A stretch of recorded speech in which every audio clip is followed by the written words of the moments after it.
Boa noite. É sempre cada um brincando com o seu brinquedo, é melhor, né? Esse aqui, se der alguma coisa, eu sei onde é que tá. Bom, como o Armando falou, meu nome é Rodolfo. Prazer, quem eu não conheço. Na verdade, a maioria eu não conheço.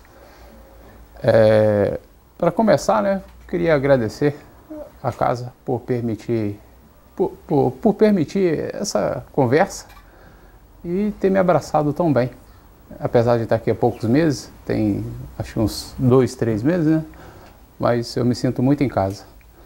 E a Deus, por ser a causa de tudo isso e por ser também o tema da palestra. Da palestra não, da conversa.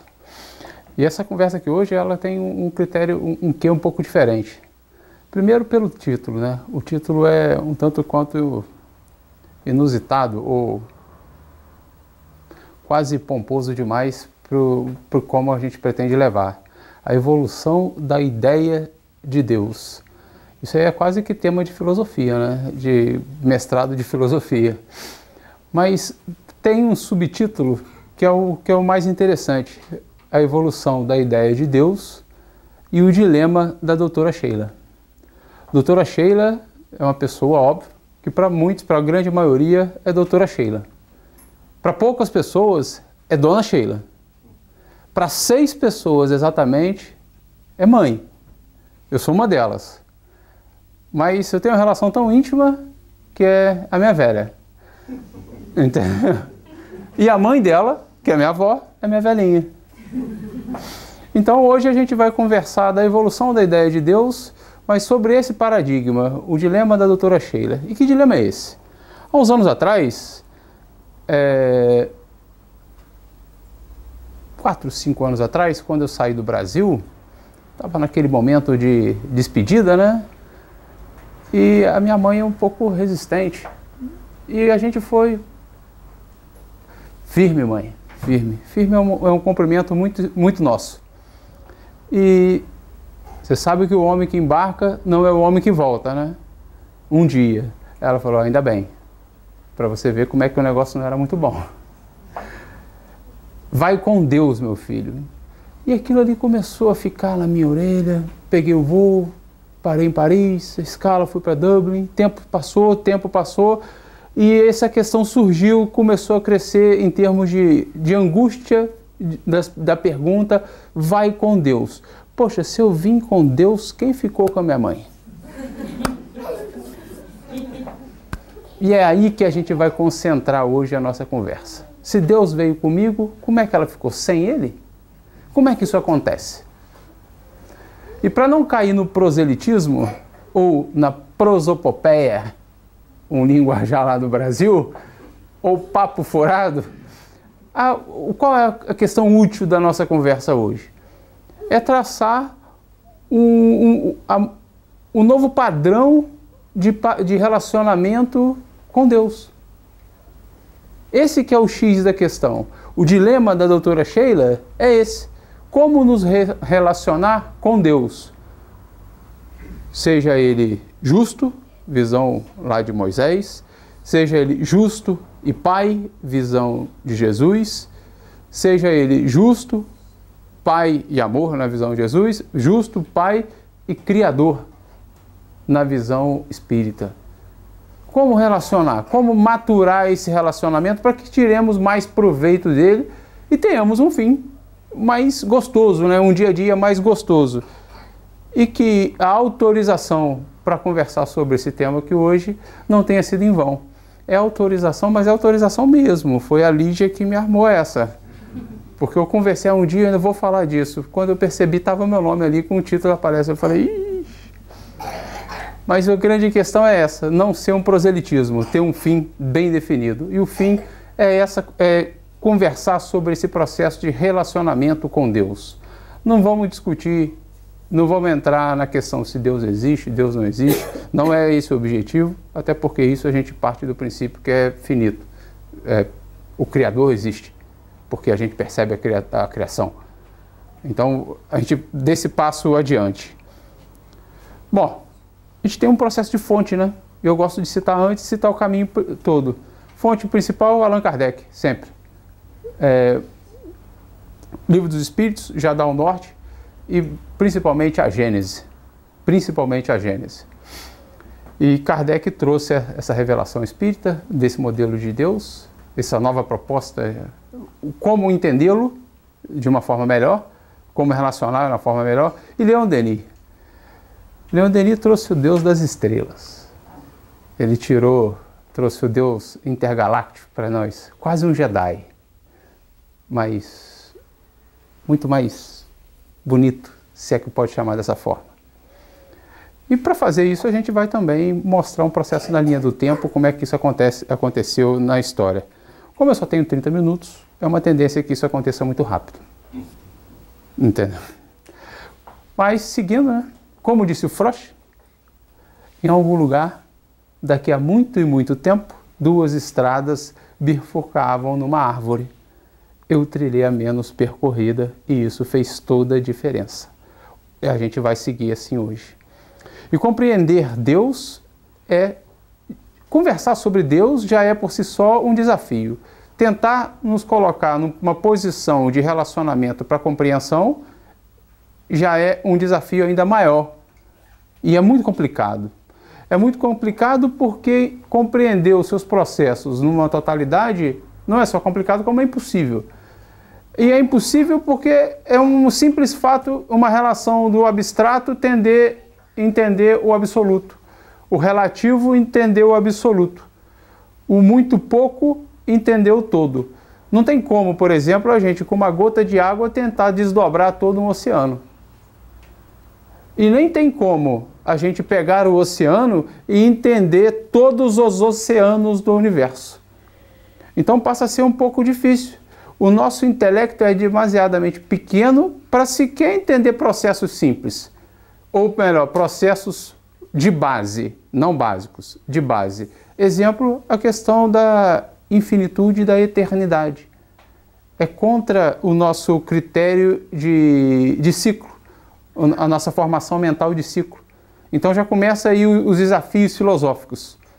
Isso é uma parte complexa para a gente, que acaba criando uma barreira entre o entendimento intelectual e o entendimento sentimental. Mas ninguém falou que a gente não pode sentir. E é nesse caminho que Kardec foi, é nesse caminho que a gente vai. Quando eu digo sentir Deus, é a possibilidade de conexão com a divindade. Isso é muito interessante, é o entender pelo coração. E entender pelo coração não é ser ingênuo no sentido de sinto Deus, ouço Deus, puro e simples. Não é dessa forma que acontece. Hoje a gente tem a ciência que já explica esse processo para nós.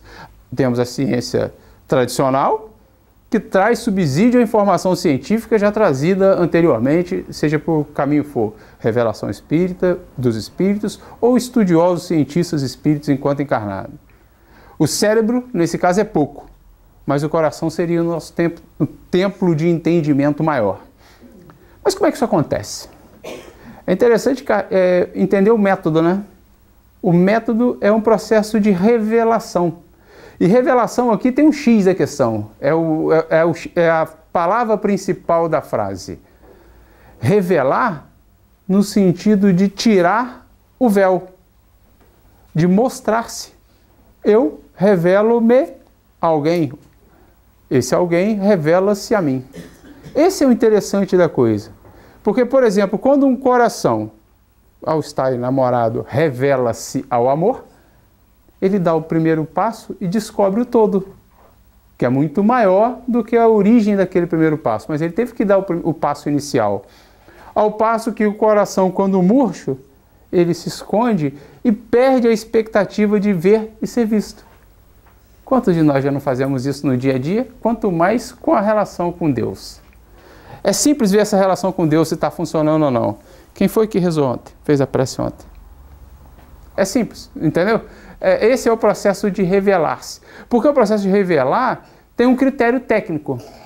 Existe o revelar-se pelo um desafio filosófico, ou seja, pensar sobre, pesquisar linhas de raciocínio sobre aquilo, ou um revelar-se no processo espírita encarnatório. Quando eu digo reencarnatório, como que Deus poderia se revelar para a gente, sendo que Ele é imutável? Ele tem aquela questão da imutabilidade. Mas Ele tem as leis, né? A expressão dele, o nosso relacionamento com Ele, baseia-se em estarmos todos submissos às suas leis. No processo de reencarnação, por exemplo, quantos de nós já não viu aquele músico que tem alguns degraus acima da média? Vem e escreve aquela música de vanguarda, onde influencia toda uma geração. Eu não preciso nem citar os Beethoven, os Mozart da vida, os Bach. É muito interessante esse processo.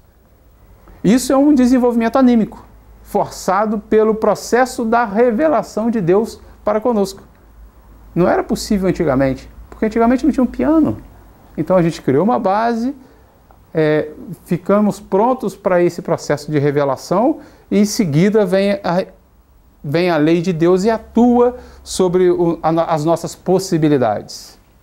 Isso é interessante perceber. Agora, também tem outros campos. Vem um médico, estudou lá no plano espiritual, chega, reencarna, e no exercício da medicina, ele desenvolve uma técnica X, que aumenta o percentual de cura, que aumenta a sobrevida, que diminui o processo de recuperação do paciente.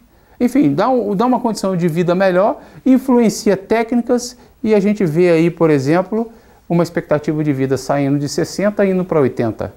Claro que não é só a medicina que atua aí, tem o campo social também, mas que também se aplica o mesmo exemplo.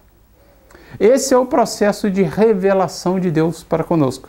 Porque é interessante o seguinte, quando você retira um véu, o que se tem do outro lado do véu? É uma novidade, é uma paisagem nova, é um modelo mental a ser reconstruído.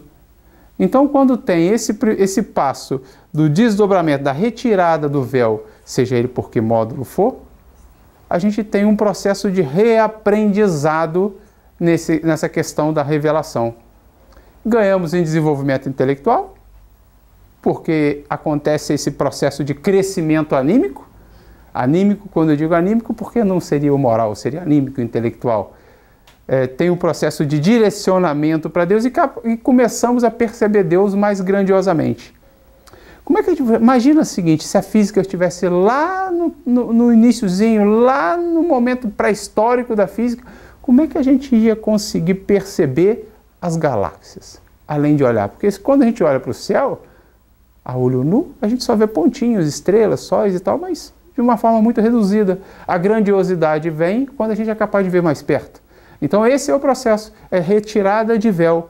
O modelo, o método, aí é de acordo com área a área. A grande questão é que quando a gente percebe como é o processo de atuação, de revelação de Deus para conosco, a gente entra num estado de relacionamento mais profícuo. O que eu quero dizer com isso? Se eu sei como funcionam as suas leis, reconhecendo que Deus expressa a sua vontade através das suas leis, como que eu vou me relacionar? Sendo um bom cumpridor da lei. É igualzinho na sociedade hoje. Sendo um bom cumpridor da lei, a sociedade favorece a sua vida. Sendo um bom cumpridor da lei de Deus, o seu relacionamento tende a ser mais estreito. Poxa, Rodolfo, mas isso é prosopopeia. O que é isso na prática? Na prática é simples. Menos depressão, menos doenças autoimunes e os resultados dos exames, dos indicadores subindo, menos hemorragias, menos sofrimento, menos dor.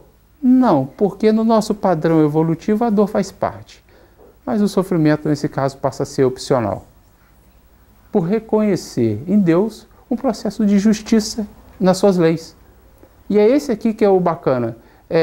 Passar a nadar a favor da maré. E não nadar contrário à maré. Porque uma coisa é certa. Você já viu algum nadador contrário à maré vencer? Não tem. É porque o modelo é adiante. Não adianta ser retrógrado. Tem que andar para frente junto. Bom, falamos dos dois grandes momentos de percepção desse campo de atuação, né? Seria aí do esforço filosófico, os desdobramentos das conversas, as colocações em como se comportar e o processo de revelação de Deus para conosco. Agora, também existe nesse processo todo um outro método que Kardec adotou, que é o de reconhecimento da causa pelo efeito. É mais ou menos assim: se eu tenho uma estátua, eu reconheço que houve um artista. Só não vale para criança bonita, porque muitas vezes você vê a criança bonita e imagina que o pai é bonito, né? Mas não é verdade. Na verdade, eu acho que tem uma crendice popular que diz o oposto, né? A criança é bonita, os pais são complexos. É mais ou menos por aí, né? Isso é uma verdade tão séria. Reconhece-se o autor pela obra, mas é séria mesmo, que a gente adota isso no nosso dia a dia. Por exemplo, na justiça, na questão do judiciário. Se eu tenho um crime, por exemplo, ou uma cena, seja ela criminal ou não, com determinadas características, eu tenho ali um rastro, pistas, não é isso? E essas pistas me dão uma determinação se a ação foi feita de uma forma ou foi feita de outra. Mas eu não tenho o culpado, não sei quem fez, não sei como fez, etc. E se existiu essa ação com determinadas características, ou seja, com um determinado efeito, eu sei que o critério, a causa, pode ter tido requinte, pode não ter tido requinte. Concorda? E se houve um requinte até demasiado, a gente pode até afirmar que foi premeditado. Então, nessa linha de raciocínio, eu não sei quem foi a origem, mas por reconhecimento lá do efeito, eu consigo desdobrar até a origem e traçando essas características. Isso é tão sério hoje para a gente porque diz se o indivíduo vai ter uma pena A, uma pena B, C, D ou absolvido. Isso é importante. Isso é importante aqui nas leis dos homens, que é um copy-paste mal feito das leis naturais, ou seja, as leis de Deus.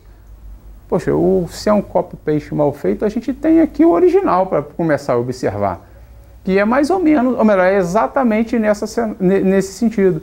Se a gente tem as engrenagens de equilíbrio dos planetas, os processos biológicos intracorpóreos, os processos da vida extracorpórea, poxa, isso não é uma física newtoniana, mecânica. Não é algo vetorial, um equilíbrio vetorial acontecendo. Tem que ter uma inteligência por trás. Tem que ter um processo consciente por trás. É o que a física quântica explica como flutuação quântica. Mas como assim, Rodolfo, um processo consciente por trás? Você está dizendo que a gente tem um processo de reconhecimento, mas também tem um processo consciente por trás.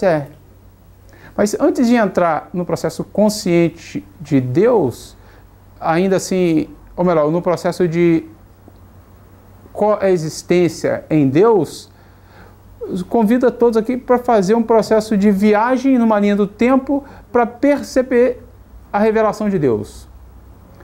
Há 4 ou 5 mil anos atrás, a gente tinha os deuses naturais. Era o deus do trovão, o deus da chuva, né? O deus do sol.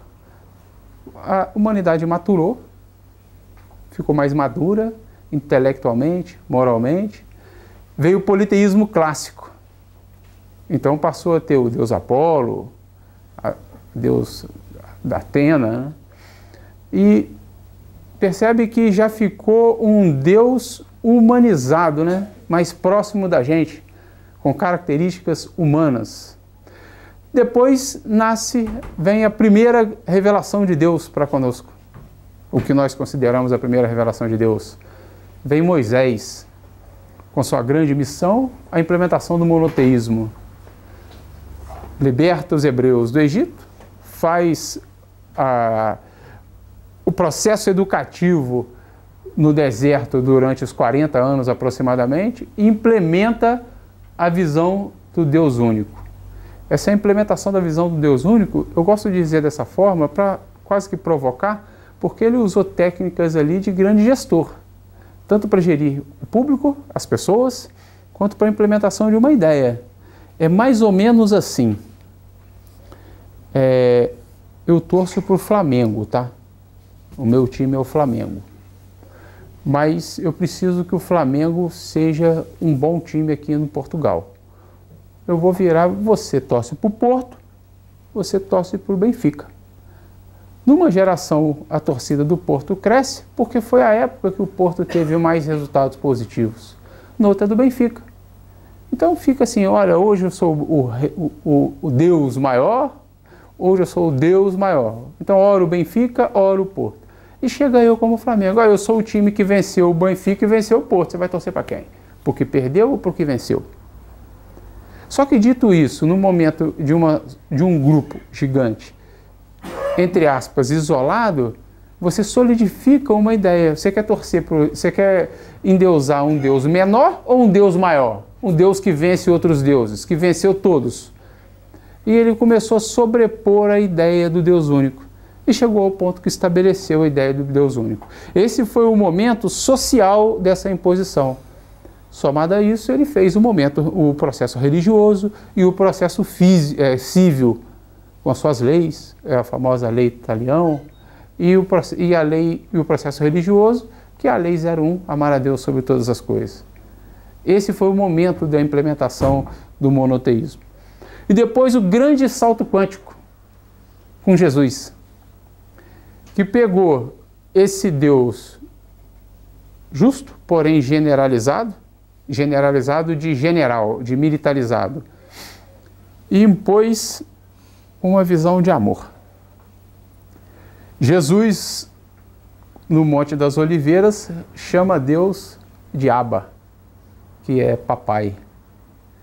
Eu fico imaginando como é que deve ser se eu, quando me refiro à minha mãe, eu já arrepio e é minha mãe. Imagina um Jesus, que já é Jesus, falando com Deus como papai. Se quando Jesus disse amor, a terra recebeu um choque anímico, imagina como é que deve ser estar do lado quando um espírito nesse perfil reza. Quando pai, papai. Esse é o salto quântico que Jesus impôs no processo de relacionamento com Deus. Toda a estofa daquele espírito, do nosso governador, se relacionando com Deus como papai. Se colocando numa condição de filho, de menor, de aceitador de uma decisão do pai, de disciplina, porém de amor.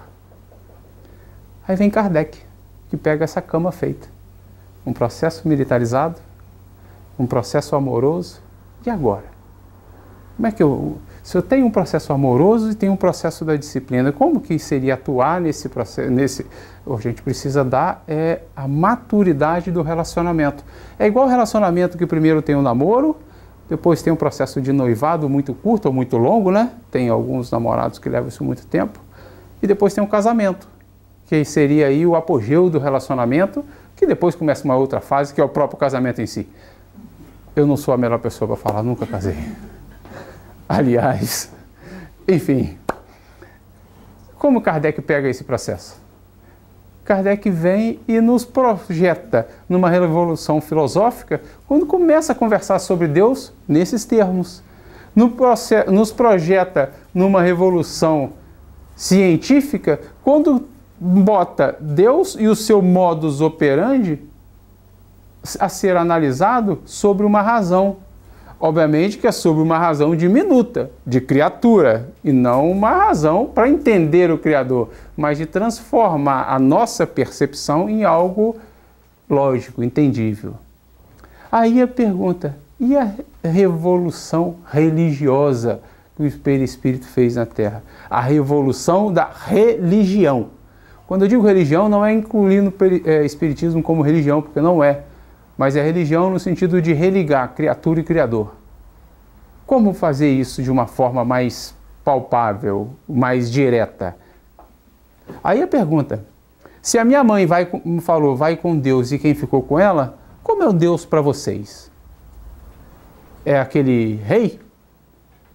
ou aquele senhor na cadeira, cheio de anjinho do lado, já repararam que isso é modelo de gestão em empresa? É sério. E tem KPI lá, ó. Vamos ver se está gerindo direito. Só que não funciona nem na empresa mais. Já está um pouco desgastado. Então, se aqui a gente já percebeu isso, como é que se relacionar com Deus nesse grau de não maturidade? Fica um pouco de tudo. Aí, quando a gente faz essa pergunta de novo, o que é Deus então? Ah, Deus é a soma de tudo. Peraí, se Deus é a soma de tudo, Ele também foi a origem de tudo, então a gente está classificando o resultado da minha ação para dizer o que eu sou, começa a ficar um pouco complicado esse processo de um entendimento, né, com Deus. Allan Kardec, na pergunta 01, colocou lá o que é Deus, inteligência suprema, causa primária de todas as coisas, etc. Mas ainda assim é muito vago, né? Como é que a gente vai nos comportar tendo isso como definição? Moisés já trouxe o general, o militar, o disciplinador, o justo. Jesus, o salto quântico absurdo com a relação de pai e amor. E vem Kardec e nos traz a visão do Deus Criador. Mas quando se diz Criador, é Criador que faz a criação inacabada. Não é acabada, é inacabada. Para que a gente tenha um processo de mérito para acabar. Porque senão ia ser tudo um pouco de mão beijada, né? E mão beijada é assim, quando a esmola é demais, o santo desconfia, ou quando a facilidade é demais, o filho desanda. Não é mais ou menos assim? É o modelo de gestão, pelo menos da minha mãe, né? Imagina se todos os nossos pedidos fossem realizados. Oscar Wilde tem uma frase muito interessante que é mais ou menos assim: se Deus fosse perverso, ou se Deus quisesse castigar a humanidade, era fácil. Era só realizar tudo que eles pedem. Isso aqui seria o caos. Entende? E isso é muito interessante, porque eu acho que era mais fácil a minha visão anterior sobre Deus, que é um Deus com trono, com anjo. Era mais fácil eu ter contato com Ele. Eu tinha menos perguntas e tinha mais respostas, tanto em proporção quanto em mansitude. Eu era mais calmo. Não tinha grandes problemas filosóficos ou como me comportar de forma a facilitar o meu crescimento. Bom, Kardec usa essa técnica que a gente já comentou. Se eu não posso entender pelo intelecto, eu vou entender então pelo processo do sentimento, né? E na Gênesis ele já nos coloca esse processo de forma muito direto. Características da divindade, ou caracteres da divindade, capítulo 1. Capítulo 2, Deus. Então, no livro que seria o fechamento da sua obra, ele já guarda toda essa estrutura para falar desse grande momento. Bom, mas como que faz esse processo de relacionamento? A gente costuma dizer, parafraseando Allan Kardec também, que contra todas as teorias diversas que a gente encontra por aí sobre Deus, a gente tem um antídoto, ou melhor, algo que nos blinda. Quando eu digo nos blinda, não são os espíritas, são as outras pessoas. De certa forma, se eu escuto alguma teoria, eu estou blindado a outra pessoa quando submeto a um crivo da razão. E o crivo da razão é submeter qualquer cenário, qualquer ideia de Deus às suas características mínimas. E dentro da Gênesis a gente tem esse processo de características mínimas da divindade. Não são todas as características da divindade. Ou seja, todas as divindades que, entre aspas, poderiam existir, obrigatoriamente tem que ter aquelas características. Mas não necessariamente que ele lista todas as características de Deus. E aí acabou. E aí é um processo que além de contextualizar e reafirmar o Deus único, é um processo que reafirma todas as suas características da divindade de Deus. A primeira dela é a inteligência suprema, né? É o grande atributo de Deus, o primeiro grande atributo de Deus. Significa que ele conhece tudo, do torcedor do Porto ao torcedor do Benfica, passando pela neutralidade do esporte. É porque ele nunca ganha, né? Eu não posso brincar com o esporte, não. Pior que é o time que eu gosto. Aliás, é um dos times que eu gosto aqui. Mas interessante é isso. Estamos mergulhados na inteligência de Deus. E o outro vem a onipotência. Eu concordo que em alguns momentos a gente deve olhar para cima e virar assim, poxa Deus, está faltando poder aí, velho? Porque a situação está complicada. Não é verdade? E ainda você bota em xeque a inteligência suprema. Será que você não errou esse problema? É o Rodolfo do vizinho. Não é essa casa, é o andar 3. Entende? Então é mais ou menos isso. Então quando se começa a entender em que a gente está imerso, a gente começa a ter um relacionamento mais íntimo com Deus. Poxa, Rodolfo, mas como é que isso acontece?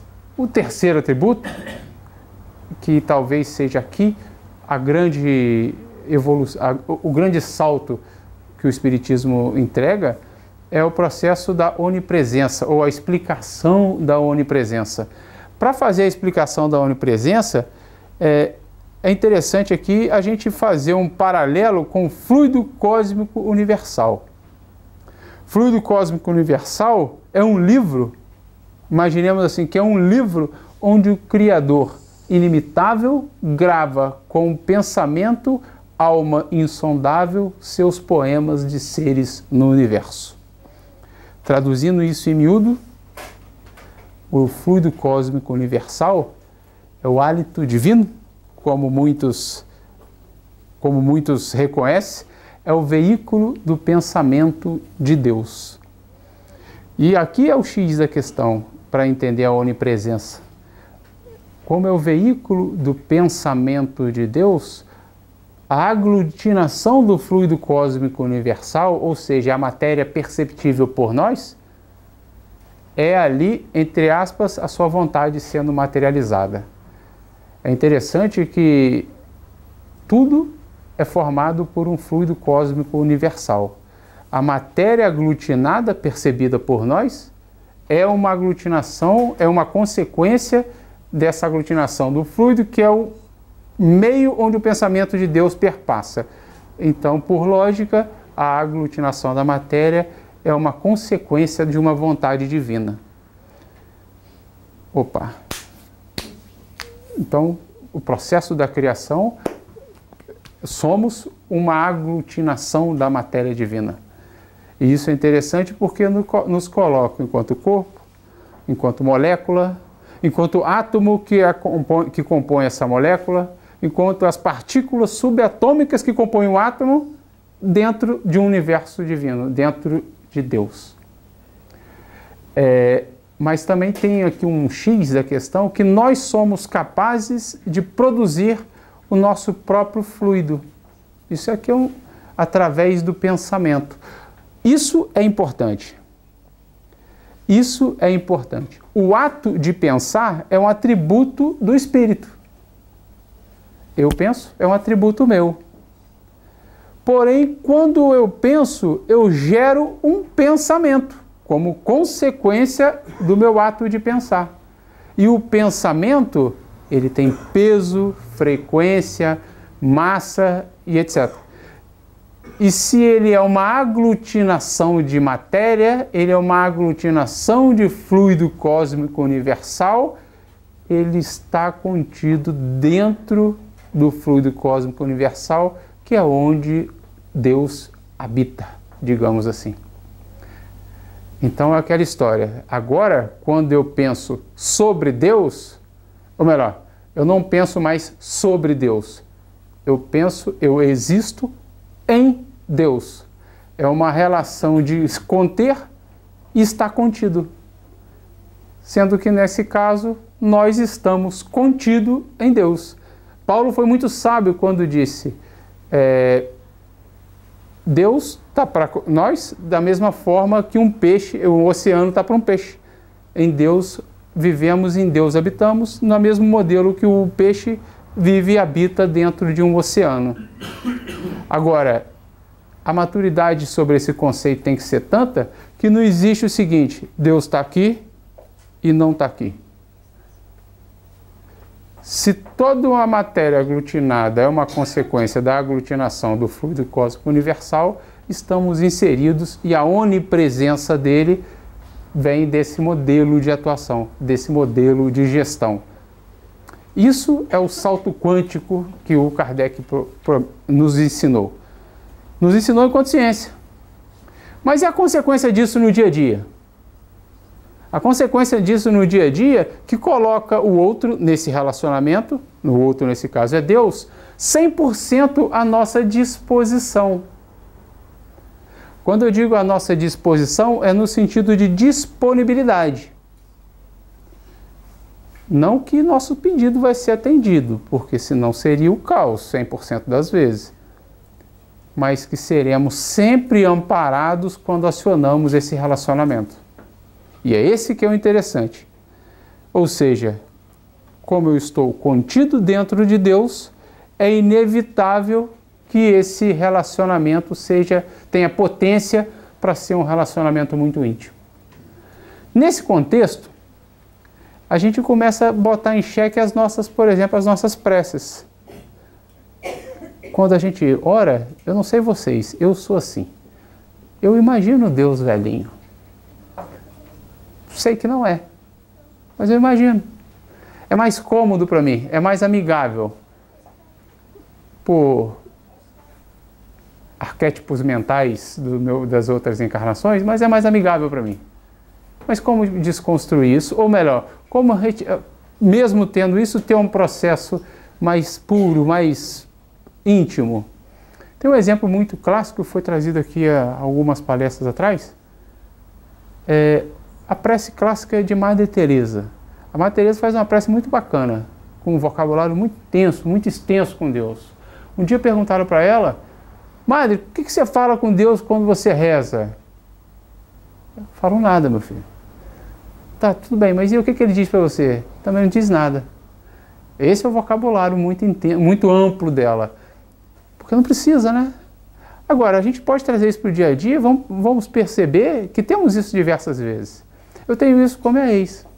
Consigo ficar com ela tempos e tempos sem dizer nada e dizendo tudo. Por conta desse processo de sintonia. E é isso que é o grande barato. Esse processo do estar em prece, que é muito dito no movimento espírita, ou estar 100% no estado de atenção, é a manutenção dessa sintonia. É a manutenção desse estado de intercâmbio. Mas é inevitável. É inevitável que a gente sempre personifique. E é inevitável que a gente sempre busque em coisas por conta do nosso piso, o piso de desenvolvimento. Bom, mas buscando Deus na sua criação, tem um poema clássico, uma música, que é mais ou menos assim. Ouço Deus no murmúrio das águas dos rios. Ouço Deus no furor dos ciclones bravios. Ouço Deus no cantar matinal dos pardais. Ouço Deus no lamento dos pobres mortais. Vejo Deus nas estrelas perenes de luz. Vejo Deus no esplendor que a alvorada traduz. Vejo Deus no suave perfume da flor. Vejo Deus no adeus companheiro da dor. Sinto Deus na saudade que evoca lembranças.